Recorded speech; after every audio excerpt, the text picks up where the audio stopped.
ওম নমঃ শিৱায় নমস্কাৰ বন্ধুসকল পুনে এটা গুৰুত্বপূৰ্ণ ভিডিঅ'লৈ স্বাগতম জনাইছোঁ মকৰ ৰাশিৰ জাতক জাতিকাসকলৰ 2025 চনৰ এই নৱেম্বৰ মাহটো কিদৰে পাৰ হ'ব কেনে ধৰণৰ পৰিৱৰ্তন আপোনালোকৰ বাবে লৈ আহিছে সকলোখিনি তথ্য আপোনালোকে এই গুৰুত্বপূৰ্ণ ভিডিঅ'টোৰ জৰিয়তে জানিব পাৰিব এই ৰাশিফল ভিডিঅ'টো হৈছে সম্পূৰ্ণ চন্দ্ৰমা গতি আধাৰিত ৰাশিফল যদিহে নতুনকৈ চাইছে আমাৰ চেনেলটো সাবস্ক্ৰাইব কৰি দিব ভিডিঅ'টো পাৰিলে শ্বেয়াৰ কৰি দিব লাইক এটা কৰি আমাৰ মনোবল বঢ়াত সহায় কৰিব 2025 চনৰ নৱেম্বৰ মাহৰ ৰাশিফল অনুসৰি এই মাহত আপোনালোকৰ পাৰিবাৰিক জীৱনত মধ্যমে দেখা পোৱা গৈছে বিশেষকৈ পাৰিবাৰিক বিষয়ত মিশ্ৰিত ফলাফলৰ সন্মুখীন হ'ব কিন্তু কিছুমান ক্ষেত্ৰত আপোনালোকৰ যে ফলাফল অলপ দুৰ্বল হ'ব পাৰে গতিকে পাৰিবাৰিক ক্ষেত্ৰত কিছুমান সিদ্ধান্ত লওঁতে নিজৰ লগতে বিশেষকৈ আপোনালোকৰ ঘৰখনৰ মানুহখিনি মতামত তেওঁলোকৰ পৰামৰ্শখিনি আপোনালোকে ল'বৰ বাবে চেষ্টা কৰক গাইডেন্সক আওকাণ নকৰিব গতিকে এই দিশত কিন্তু আপোনালোকে অলপ গুৰুত্ব দি চলিব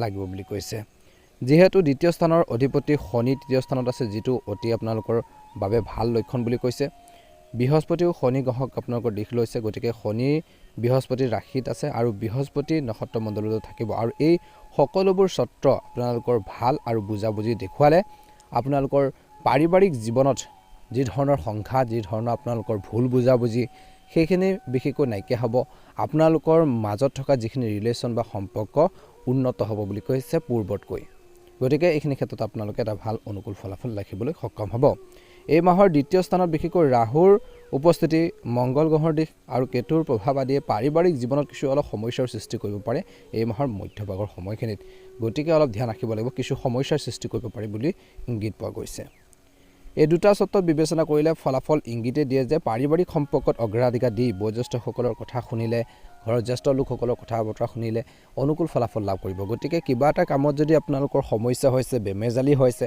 ঘৰৰ জ্যেষ্ঠ লোকসকলৰ পৰা যদি আপোনালোকে গাইডেন্স লয় পৰামৰ্শ লয় কেনেকৈ সমস্যাবোৰ সমাধান কৰিব কেনেকৈ সলিউশন বিচাৰিব সেইখিনি ক্ষেত্ৰত যদি আপোনালোকে অলপ গুৰুত্ব দিয়ে নিশ্চয়কৈ অনুকূল ফলাফল আপোনালোকে লাভ কৰিবলৈ সক্ষম হ'ব গতিকে অলপ গুৰুত্ব দি চলিব বুলি কৈছে একে সময়তে সাৱধান হ'ব লাগিব সৰু সৰু বিবাদবোৰেও আপোনালোকৰ বাবে ডাঙৰ এটা ইস্যু ডাঙৰ এটা সমস্যাৰ সৃষ্টি কৰিব পাৰে গতিকে সৰু সৰু বিবাদবোৰ আপোনালোকে পৰিহাৰ কৰিব লাগিব সৰু সৰু কথাত তৰ্ক পেচাল কৰিব নালাগে সৰু সৰু কথাত আপোনালোকে হাই কাজিয়া কৰিব নালাগে গতিকে ইজনে সিজনৰ অনুভৱক সন্মান কৰিব লাগিব কিছুমান ক্ষেত্ৰলৈ এৰা ধৰা মাজে আপোনালোকে চলি যাবৰ বাবে পাৰিবাৰিক জীৱনত আপোনালোকে চেষ্টা অব্যাহত ৰাখক নিশ্চয়কৈ অনুকূল ফলাফল লাভ কৰিবলৈ সক্ষম হ'ব সেয়ে এই মাহত পাৰিবাৰিক বিষয়ত মিশ্ৰিত ফলাফল ভৱিষ্যতবাণী কৰিছে ভাই ভনীৰ সৈতে আপোনালোকৰ সম্পৰ্ক সাধাৰণতে অনুকূল হ'ব বুলি কৈছে কোনো ডাঙৰ সমস্যাৰ সম্ভাৱনা নাই বিশেষকৈ এই মাহত অলপ ধ্যান ৰাখিব লাগিব সৰু সৰু মতানৈক্যৰ বাহিৰৰ ভাই ভনীৰ সৈতে ইজনে সিজনক কিন্তু সহায় কৰিব ইজনে সিজনৰ প্ৰতি যি ধৰণৰ সহায় সহযোগিতা ভাৱ সেইখিনি থাকিব আপোনালোকৰ মনত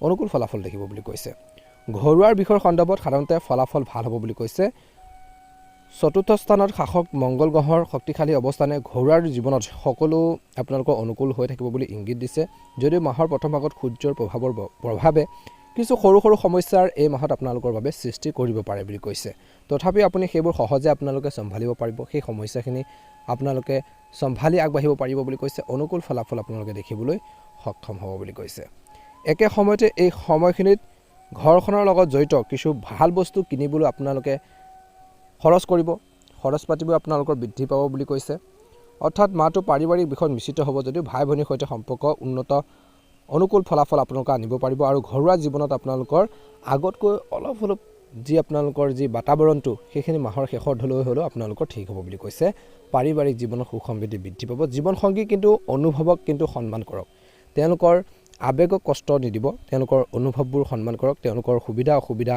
তেওঁলোকৰ মনৰ ইচ্ছাবোৰ বুজিবৰ বাবে চেষ্টা কৰিব লাগিব ইজনে সিজনৰ প্ৰতি বিশেষকৈ সৎ হ'ব লাগিব এই মাহত অনুকূল ফলাফল বুটলিবলৈ সক্ষম হ'ব ব্যৱসায় বা কৰ্মৰ ক্ষেত্ৰত এই মাহটো আপোনালোকৰ বাবে অনুকূল দেখা পোৱা গৈছে এই মাহত বিশেষকৈ আপোনালোকৰ আৰম্ভণিতে কিন্তু অলপ দুৰ্বল অনুভৱ কৰিব পাৰে ব্যৱসায় ক্ষেত্ৰত অলপ সতৰ্কতা অৱলম্বন কৰিব লাগিব যিকোনো ঠাইত বিনিয়োগ কৰোঁতে সাৱধান হ'ব লাগিব কৰ্মৰ ক্ষেত্ৰত কামৰ বোজা আপোনালোকৰ বাঢ়িব বুলি কৈছে কিন্তু অপ্ৰয়োজনীয় খৰচবোৰ কৰ্মৰ ক্ষেত্ৰত কমাব লাগিব বুলি কৈছে বা ব্যৱসায় ক্ষেত্ৰতো আপোনালোকে টকা পইচা ইনভেষ্ট কৰোঁতে বহুত বেছি সাৱধানে আপোনালোকে ইউজ কৰিব লাগিব বা ব্যৱহাৰ কৰিব লাগিব নহ'লে আপোনালোকৰ লোকচানৰ সন্মুখীন হ'বলগীয়া পৰিস্থিতিৰ সৃষ্টি হ'ব পাৰে এই মাহত কিন্তু কাৰোৰ কথাত বিপথে পৰিচালিত নহ'ব। গতিকে কাৰোবাৰ কথা শুনি পেলাই কৰ্মক্ষেত্ৰত যিকোনো সিদ্ধান্ত নল'ব, ব্যৱসায় ক্ষেত্ৰতো আপোনালোকে যিকোনো কাম নকৰিব। গতিকে এই ক্ষেত্ৰত আপোনালোকে অলপ গুৰুত্ব দি চলিব লাগিব বুলি কৈছে। এই সময়খিনিত বিশেষকৈ পৰিস্থিতিত শুক্ৰই আপোনালোকৰ কৰ্মজীৱনত কিছু অসুবিধা বা বাধাৰ পিছত ইতিবাচক ফলাফল কঢ়িয়াই আনিব পাৰে। বিশেষকৈ এই মাহত আপোনালোকৰ ছিনিয়ৰসকলে কৰ্মক্ষেত্ৰত সন্মানেৰে বিশেষকৈ ব্যৱহাৰ কৰক। বিশেষকৈ অন্য লোকসকলেও ধ্যান ৰাখিব। কোনো মহিলা সহকৰ্মীৰ লগত বিশেষকৈ পুৰুষৰ কোনো তৰ্ক বিতৰ্ক এৰিব লাগিব। পুৰুষসকলে যিহেতু এইখিনি সময়ত আপোনালোকৰ কিছু সংঘাতৰ সৃষ্টি হ'ব পাৰে। বিশেষকৈ এই সময়খিনিত বুদ্ধিমানৰূপে পুৰুষ মহিলা উভয়ে কাম কৰিব লাগিব কৰ্মক্ষেত্ৰত। যদি আপুনি অফিচত কাৰোবাৰ লগত বিশেষকৈ ভুল বুজাবুজিৰ সন্মুখীন হৈ আছে বহুদিনৰ পৰা, সেই সংঘাত বা যি ধৰণৰ ভুল বুজাবুজি শেষ কৰাৰ বাবে এই মাহটো অনুকূল সময়। গতিকে চেষ্টা কৰক যাতে ভুল বুজাবুজিখিনি আপোনালোকৰ কিছুমান কামত বাধাৰ সৃষ্টি নকৰে, তাৰ প্ৰতি সতৰ্কতা অৱলম্বন কৰক বুলি কৈছে। এই মাহত কৰ্মজীৱন অনুকূল হৈ থাকিব, নহ'লে কিছুমান সমস্যা বা বাধাৰ সৃষ্টি হ'ব পাৰে বুলি কৈছে। ব্যৱসায়িক দৃষ্টিকোণৰ পৰা এই মাহটো আপোনালোকৰ বাবে অনুকূল। কৰ্মসংস্থাপনত থকাসকলৰ বাবে এই মাহটো অনুকূল, কিন্তু তথাপিও কিছুমান সাৱধানতা অৱলম্বন কৰিব লাগিব। কৰ্মক্ষেত্ৰত বা ব্যৱসায় ক্ষেত্ৰত সাৱধান হ'বই লাগিব যিকোনো কামতে। বিশেষকৈ ব্যৱসায়ত কোনো ধৰণৰ ডাঙৰ ৰিস্ক লোৱাৰ পৰা বিৰত থাকক। ব্যৱসায়ত কোনো ডাঙৰ ৰিস্ক তৎক্ষণাত ল'ব নালাগে। গতিকে এই কথাটোৰ প্ৰতি মনত ৰাখিব। ডাঙৰ ৰিস্ক ল'লে কিন্তু আপোনালোকৰ নিজৰে অসুবিধা হ'ব পাৰে, লোকচানৰ সন্মুখীন হ'বলগীয়া হ'ব পাৰে। গতিকে যিকোনো কামতে বিনিয়োগ কৰোঁতে বহুত বেছি কেয়াৰফুলি বিনিয়োগ কৰিব লাগিব, বহুত বেছি সাৱধান আপোনালোকে হ'ব লাগিব বুলি কৈছে।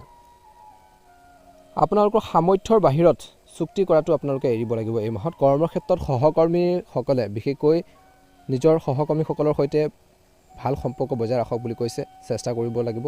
তেনে কৰিলে আপোনালোকৰ এই মাহত বিশেষকৈ যি ধৰণৰ কামত আপোনালোকৰ বেমেজালিৰ সৃষ্টি হৈছিল, সমস্যাৰে জড়িত হৈছিল, সেই সমস্যাখিনিৰ পৰা আপোনালোকে উপশম পাব।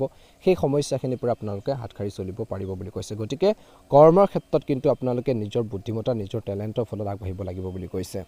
একে সময়তে এই সময়খিনিত যিহেতু নৱেম্বৰ মাহত আপোনালোকৰ সাধাৰণতে অনুকূল ফলাফল পোৱাৰ সম্ভাৱনা আছে। সূৰ্য আপোনালোকৰ দশম আৰু একাদশ স্থানত ক্ৰমে ট্ৰেনজিট কৰিব। সাধাৰণতে দুয়োটা পৰিস্থিতিয়ে সূৰ্যই আপোনালোকক অনুকূল ফলাফল দিবলৈ প্ৰবল হ'ব, কিন্তু তুলনামূলকভাৱে মাহৰ দ্বিতীয়াৰ্ধত বিশেষকৈ ভাল ফলাফল পোৱা যাব। বিশেষকৈ গোটেই মাহটো মংগল গ্ৰহে বিশেষকৈ লাভৰ ঘৰত নিজৰ ৰাশিত ট্ৰেনজিট কৰিব। ইয়াৰ দ্বাৰা মংগল গ্ৰহে আপোনালোকক ভাল উপকাৰো আগবঢ়াব বুলি কৈছে। বিশেষকৈ 23 নৱেম্বৰলৈকে আপোনালোকে অনুকূল ফলাফল লাভ কৰিব। গতিকে বুধ গ্ৰহেও আপোনালোকক অনুকূল ফলাফল দিবলৈ প্ৰবল হ'ব। এই সময়খিনিত কৈছে যে আপোনালোকৰ মাজে মাজে কিছু ভাল ফলাফল দেখা যাব, মাজে মাজে কিছু সংঘাতো হ'ব পাৰে, কিন্তু সাধাৰণতে ৰাহু আৰু কেতুৰ অনুকূল ফলাফল আশা কৰা উচিত নহয় বুলি কৈছে। সেইদৰে দেখিবলৈ পোৱা গৈছে যে বিশেষকৈ মাহৰ বেছিভাগ গ্ৰহে অনুকূল ফলাফল দিছে, আনহাতে কিছুমান গ্ৰহে গড় আৰু দুই এজনে বিশেষকৈ দুৰ্বল ফলাফল দিব পাৰে। গতিকে ধ্যান ৰাখিব। মুঠতে এই মাহত তুলনামূলকভাৱে ভাল ফলাফল দিব বুলি কৈছে, কিন্তু অৰ্থনৈতিক দৃষ্টিকোণৰ পৰা টকা পইচা ইনভেষ্ট কৰোঁতে বহুত বেছি সাৱধান হ'ব লাগিব। প্ৰথমতে কৈছিলোঁ বিনিয়োগৰ ক্ষেত্ৰত বহুত বেছি সাৱধান হ'ব লাগিব, টকা পইচা ইনভেষ্ট কৰাৰ ক্ষেত্ৰত সাৱধান হ'ব লাগিব। বিশেষকৈ এই সময়খিনিত সূৰ্যৰ অৱস্থান আপোনালোকৰ বাবে অতি উপকাৰী হ'ব। কিছু ক্ষেত্ৰত আপুনি প্ৰভাৱশালী লোকৰ সৈতে সংযোগ স্থাপন কৰিব, জনা শুনা মানুহৰ লগত আপোনালোকে টাৰ্মছ ৰাখিব, আৰু যেতিয়া ভাল মানুহৰ লগত আপোনালোকে সম্পৰ্ক ৰাখিব, দুটা কথা জানিব পাৰিব, শিকিব পাৰিব, এডুকেশ্যন হ'ব আৰু বা কিছুমান অভিজ্ঞতাও লাভ কৰিব, আৰু এই অভিজ্ঞতাবোৰে আপোনালোকৰ আহি থকা দিনবোৰত বহুত বেছি সহায়ক হ'ব বুলি কৈছে। গতিকে যিমান পাৰে নলেজ জ্ঞান কৰক বুলি কৈছে। এই মাহত অনুকূল ফলাফল দেখিবলৈ বাবে সক্ষম হ'ব। একে সময়তে আপোনালোকৰ সন্তানৰ সৈতে জড়িত বাকী থকা কামবোৰ মাহৰ প্ৰথম সপ্তাহৰ পৰা সম্পূৰ্ণ হোৱাৰ সম্ভাৱনা আছে। তেওঁলোকৰ যদি কিছুমান আধৰুৱা কাম আছিল, কিছুমান যদি কাম আছিল, সেই কামখিনি আপোনালোকে কমপ্লিট কৰিব পাৰিব, সম্পূৰ্ণ কৰিব পাৰিব বুলি কৈছে। এই সময়খিনিত সংবাদ মাধ্যম আৰু অন্যান্য উৎসৱৰ জৰিয়তে আপুনি গুৰুত্বপূৰ্ণ তথ্য লাভ কৰিব পাৰে বুলি কৈছে। মাহৰ আৰম্ভণিৰ পৰা আপোনালোকৰ গুৰুত্বপূৰ্ণ কামবোৰ সম্পূৰ্ণ কৰিবলৈ যিমান পাৰে চেষ্টা কৰক। যিখিনি ইম্পৰ্টেণ্ট কাম আছে, যিখিনি আপোনালোকৰ কৰণীয় কাম আছে, সেই কামখিনি কেনেকৈ কমপ্লিট কৰিব পাৰি, কেনেকৈ সম্পূৰ্ণ কৰিব পাৰি, সেইখিনি ক্ষেত্ৰত মনোনিৱেশ কৰক বুলি কৈছে। স্থিৰ মন এটা বজাই ৰাখিবলৈ, অৰ্থাৎ আপোনালোকৰ মনটো স্থিৰ কৰি ৰাখিব লাগিব। ইফালে সিফালে মনটো ঘূৰি ফুৰিব নিদিব। গতিকে স্থিৰ এটা মন আপোনালোকৰ লাগিব, বজাই ৰাখিবলৈ চেষ্টা কৰক।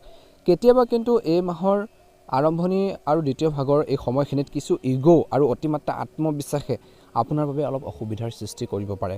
গতিকে ধ্যান ৰাখিব। নিজৰ স্বভাৱত পৰিপক্কতা আপোনালোকে গঢ়ি তোলাটো গুৰুত্বপূৰ্ণ বুলি কৈছে। অপ্ৰয়োজনীয় তৰ্কৰ পৰা এই মাহত আঁতৰি থাকিব লাগিব। অপ্ৰয়োজনীয় তৰ্কৰ পেচাল আপোনালোকে নকৰিব।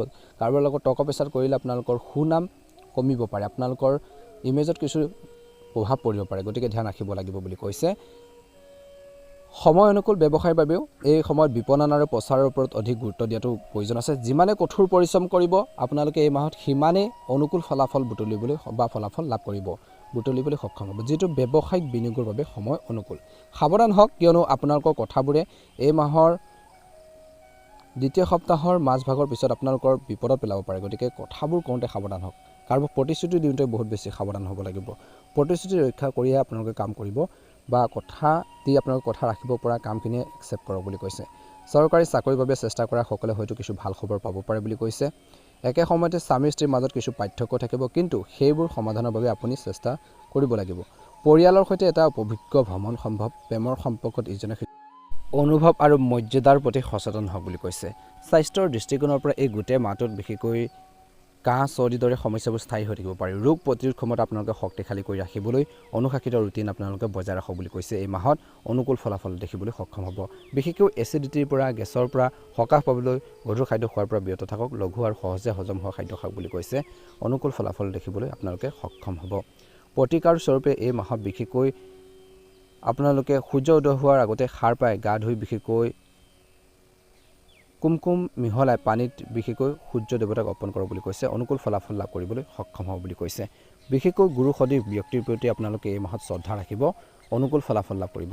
আপোনালোকৰ সকলোৰে নৱেম্বৰ মাহটো সুন্দৰভাৱে পাৰ হওক, মনৰ ইচ্ছাবোৰ পূৰণ হওক তাৰে কামনা কৰিছে। আপোনালোকৰ ঘৰখনত বিশেষকৈ সুখ সমৃদ্ধি বৃদ্ধি পাওক। ওম নমঃ শিৱায়। কমেণ্ট বক্সত আপোনালোকে জয় শ্ৰীকৃষ্ণ ওম নমঃ শিৱায় লিখি দিব। ধন্যবাদ।